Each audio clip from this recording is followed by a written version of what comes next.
শাহ 4 বছরে বনে যান ঢালিউড সুপারস্টার। সালমান শাহ ছিলেন একজন ফ্যাশনেবল বাংলাদেশি অভিনেতা ও মডেল। তাকে বাংলাদেশ চলচ্চিত্র ইতিহাসের অন্যতম প্রতিভাবান, জনপ্রিয়, সফল এবং কিংবদন্তি ব্যক্তিত্ব হিসেবে বিবেচনা করে। বলিউড অনেক নায়কের থেকেই তার আউটলুক ছিল বেশ আকর্ষণীয়। তার অভিনয় ছিল অত্যন্ত মার্জিত, পরিচিতি পান রোমান্টিক হিরো হিসেবে।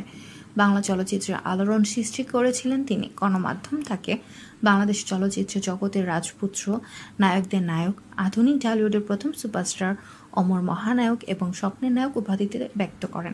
টেলিভিশন নাটক দিয়ে তার অভিনয় জীবন শুরু হলেও 1990-এর দশকে তিনি চলচ্চিত্রের অন্যতম জননন্দিত শিল্পী হয়ে ওঠেন। 1993 সালে তার অভিনীত প্রথম চলচ্চিত্র সোহানুর রহমান সোহান পরিচালিত কেয়ামত থেকে কেয়ামত মুক্তি পায়।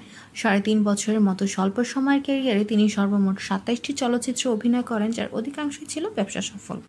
জনপ্রিয় এই নায়ক 90-এর দশকের বাংলাদেশে সাড়া জাগানো অনেক চলচ্চিত্র যেমন বিক্ষোভ, সুজন সুখী, কন্যাদান, স্বপ্নের ঠিকানা, মায়ের অধিকার, এই ঘর এই সংসার, সত্যের মৃত্যু নেই, আনন্দ অশ্রু ইত্যাদিতে অভিনয় করার মাধ্যমে দেশের শীর্ষ তারকায় পরিণত হন। তিনি পারিবারিক গল্প, কমেডি, সামাজিক ও রাজনৈতিক গল্প, অ্যাকশনধর্মী চলচ্চিত্র, গ্রামীণ পটভূমিতে নির্মিত গল্প, আসন্ন যুগের গল্প, রোম্যান্স ও ট্র্যাজেডির মতো বিভিন্ন ঘরানো চলচ্চিত্রে অভিনয় করেছেন।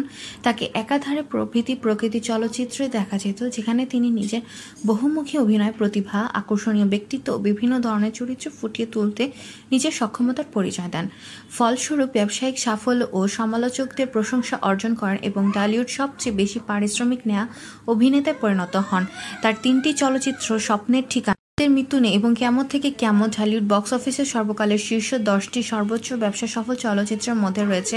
তিনি সর্বস্তরের জনগণের কাছে নিজের গ্রহণযোগ্যতা ও ফ্যাশন সেন্সের জন্য বিখ্যাত হন। গণমাধ্যম তাকে বাংলাদেশের সেরা ফ্যাশন আইকন হিসেবে স্বীকৃতি দেওয়া হয়। চলচ্চিত্র বিশ্লেষকরা অর্থপূর্ণ সিনেমার একটি নতুন ব্র্যান্ড প্রবর্তন এবং আধুনিক যুগের নায়কদের অনুপ্রাণিত করার জন্য সালমান এবং তার শৈল্পিকতা ও ফ্যাশনকে কৃতিত্ব দেন। তার অভিনয় দক্ষতা, অভূতপূর্ব সফলতা, ক্রমশ বর্ধমান জনপ্রিয়তা, কালজয়ী প্রভাব, খ্যাতির বিস্তৃত এর কারণে তাকে বাংলাদেশের চলচ্চিত্রের ইতিহাসের অন্যতম শ্রেষ্ঠ, প্রভাবশালী ও জনপ্রিয় অভিনেতার খেতাব দেয়া হয়।